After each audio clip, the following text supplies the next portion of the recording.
Bharatiya Janata party ने चुनाव की शुरुआत ऐसे ही बूथ सम्मेलनों से की थी और वहां बूथ के कार्यकर्ता ने संकल्प किया कि इस बार विजय प्राप्त करके ही रहना है और आज सब जगह भारतीय जनता पार्टी को विजय मिली है। मित्रों, बहुत समय से आप लोग बैठे हो, मैं ज्यादा कहना नहीं चाहता, मगर मैं दिल्ली के कार्यकर्ताओं को एक ही बात कहना चाहता हूं। मित्रों, 2014 के बाद देश में जितने भी चुनाव हुए वो सब चुनावों में लगभग भारतीय जनता पार्टी जीती। एक ही जगह पे दिल्ली में और बिहार में भारतीय जनता पार्टी जीत नहीं पाई। वोट तो प्राप्त हुए, वोट में बढ़ोतरी भी हुई, मगर सीटें नहीं मिल पाई, सरकार नहीं बनी।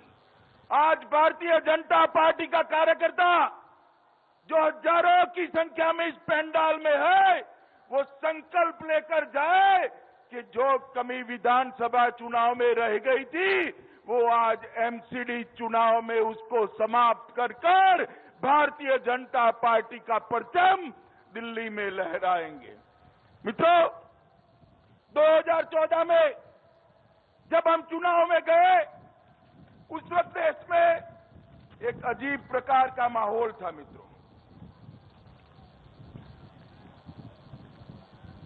अजीब प्रकार का माहौल था। पूरे देश में हताशा थी, निराशा थी, युवा आक्रोशित था, महिलाएं असुरक्षित थी, देश की सरहदों की सुरक्षा की भी निश्चितता नहीं थी। दुनिया में देश का गौरव सबसे नीचे के स्तर पर पहुंच गया था और उसी वक्त देश की जनता ने नरेंद्र मोदी जी को अपना नेता चुना, भारतीय जनता पार्टी को चुना और दो तिहाई बहुमत के करीब सीटें भारतीय जनता पार्टी के नेतृत्व में एनडीए को दी। मित्रों, और इसके कारण देश में एक सरकार बनी और देश की सरकार नरेंद्र भाई के नेतृत्व में बनने के बाद एक के बाद एक जिस प्रकार से काम हाथ में लिया, आज 3 साल के बाद हम कह सकते हैं कि आज देश की परिस्थिति में आमूल चूर परिवर्तन नरेंद्र मोदी के नेतृत्व में करने में भारतीय जनता पार्टी सफल हुई। मित्रों, 3 साल हो गए। 3 साल में नरेंद्र भाई ने जिस प्रकार से सरकार चलाई है, हमारे विरोधी भी नरेंद्र मोदी सरकार पर भ्रष्टाचार का एक भी आरोप नहीं लगा सकते। मित्रों, एक भी आरोप नहीं लगा सकते। एक और, जब हम एमसीडी चुनाव में जा रहे हैं, एक और 10 साल तक यूपीए में रहने वाली कांग्रेस, जिस पर 12 लाख करोड़ के घपले घोटालों का आरोप है, और दूसरी ओर आप पार्टी है जिनकी सरकार दिल्ली में चल रही है। कांग्रेस को निकालकर जब आपको लाए तो दिल्ली की जनता को था कि अब एक अच्छा शासन मिलेगा। मैं वादों पर तो बाद में आता हूं। दिल्ली के मुख्यमंत्री जी ने कहा कि भाजपा वालों ने वादे पूरे नहीं किए। मैं उस पर बाद में आता हूं मित्रों, मगर मैं एक बात कहना चाहता हूं कि जिस तरह से दिल्ली में केजरीवाल सरकार चली है, आप पार्टी की सरकार चली है, इतने अल्प समय में दिल्ली में कोई भी सरकार ने जितना भ्रष्टाचार नहीं किया, इतना भ्रष्टाचार आप पार्टी की सरकार ने किया है। मित्रों, उनके खुद के सचिव लेन देन के मामले में सीबीआई को उनको अरेस्ट करने पड़ते हैं। प्याज की खरीदी में घोटाला किया, दिल्ली महिला आयुक्त की ऑफिस में भर्ती में घोटाला हुआ, सीएनजी की परमिट में घोटाला हुआ, पानी टैंकर का घोटाला हुआ, स्ट्रीट लाइट खरीदने में घोटाला हुआ, और एक उनके मंत्री को तो हवाला कर जमीन खरीदने में भी घोटाले में पूछताछ करनी पड़ी। मित्रों, कई प्रकार के घोटाले, बहुत लंबा सूची केजरीवाल सरकार का मेरे पास है। दिल्ली शहरी स्लम विकास बोर्ड में भी भर्ती का घोटाला हुआ, वक्फ बोर्ड में भर्ती का घोटाला हुआ, करोड़ों रुपए का भुगतान जल बोर्ड के अंदर भी गलत तरीके से किया गया, और सबसे बड़ा काम किया कि अपनी प्रसिद्धि के लिए दिल्ली के करदाताओं का पैसा तमिलनाडु, गुजरात, पंजाब, कलकत्ता के अंदर भी जाकर एडवर्टाइज करी। हाई कोर्ट ने फटकार लगानी पड़ी। मित्रों, भारतीय जनता पार्टी का कार्यकर्ता दिल्ली सरकार के घोटालों को दिल्ली के जन जन तक पहुंचाने का काम करे। मित्रों, जिस प्रकार की राजनीति आप पार्टी ने शुरू करी है, मैं मानता हूं मित्रों, देश में एक अलग प्रकार की राजनीति उन्होंने शुरू की।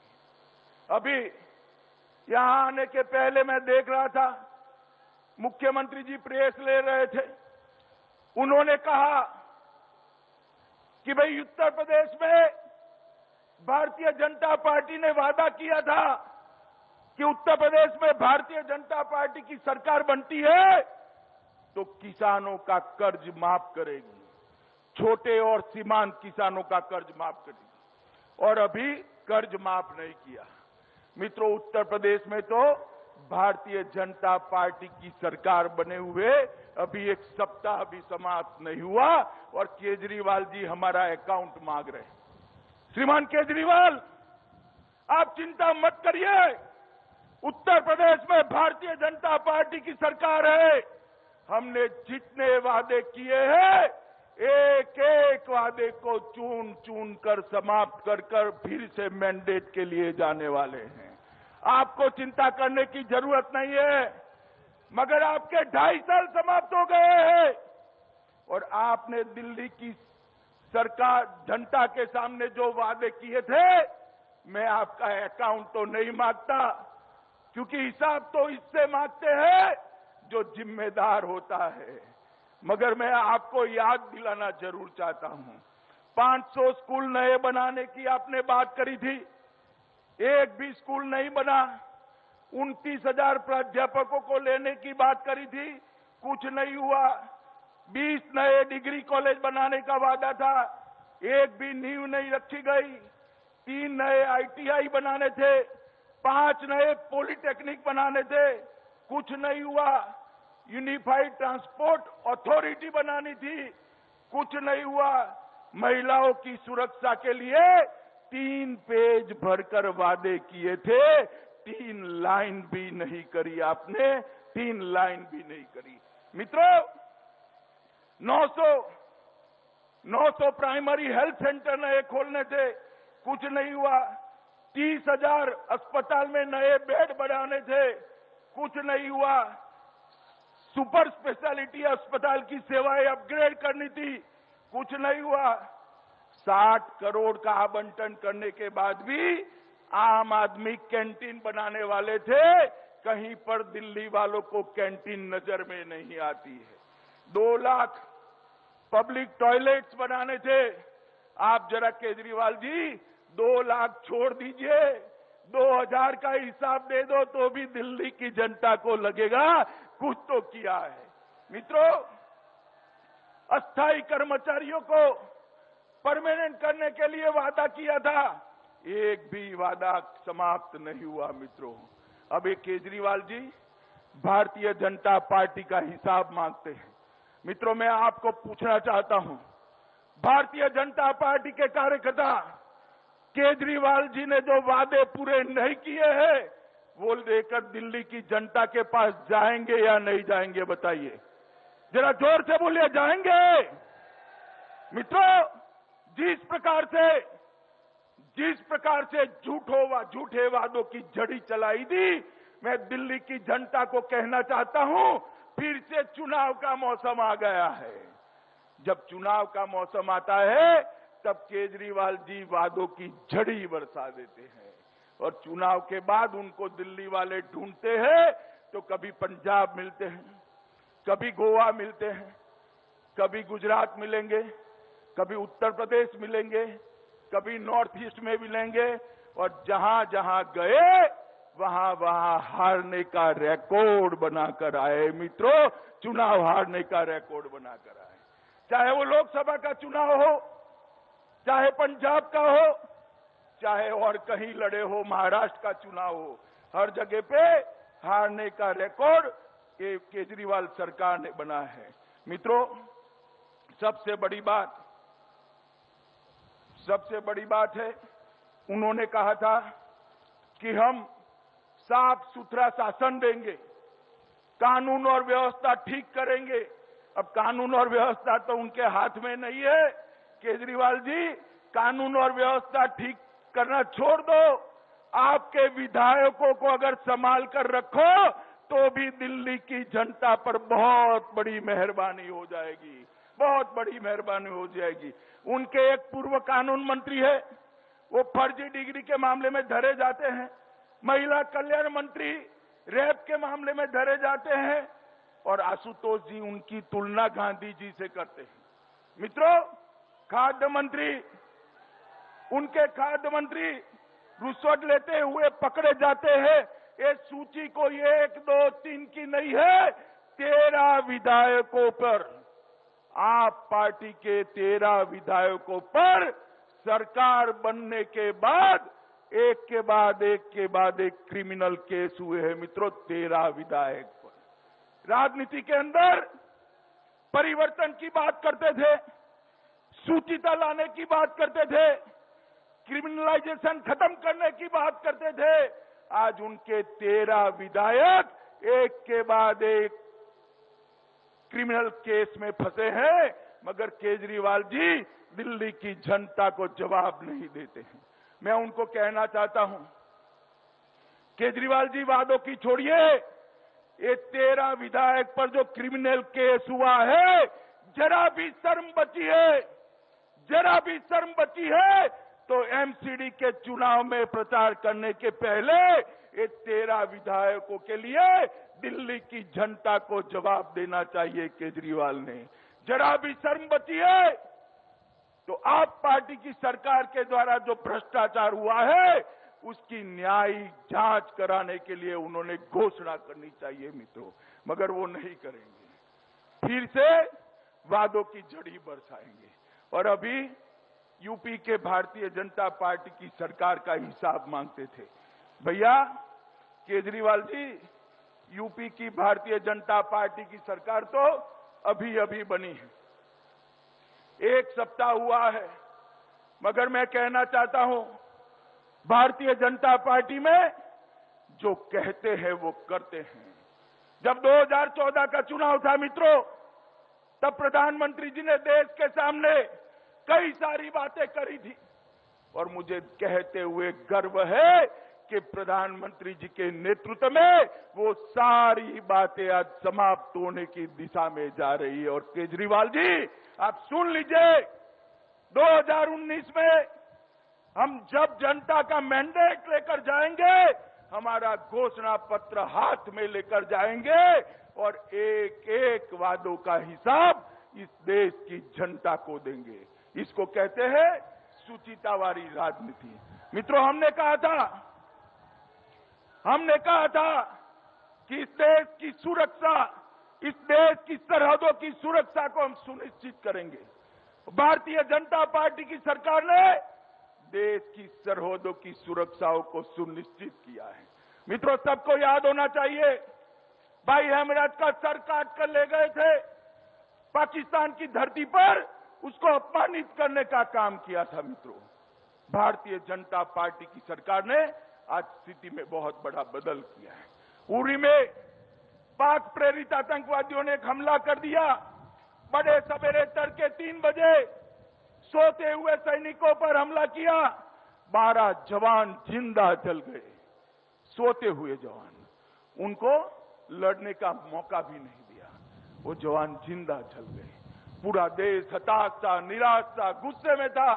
उनको लगा अब क्या हो सकता है, प्रधानमंत्री जी का स्टेटमेंट आ जाएगा और 2 राजनयिकों को वापस भेज देंगे और क्या होगा। मगर मित्रों, इस बार कांग्रेस की सरकार नहीं थी, यूपीए की सरकार नहीं थी, भारतीय जनता पार्टी की सरकार थी और भारतीय जनता पार्टी के प्रधानमंत्री नरेंद्र मोदी की सरकार थी। 10 ही दिन में प्रधानमंत्री जी ने सेना को हुक्म दिया और हमारे जवान पाकिस्तान के घर में घुसकर सर्जिकल स्ट्राइक कर बदला लेकर वापिस आ गए। केजरीवाल जी, इसको कहते हैं वादा निभाना।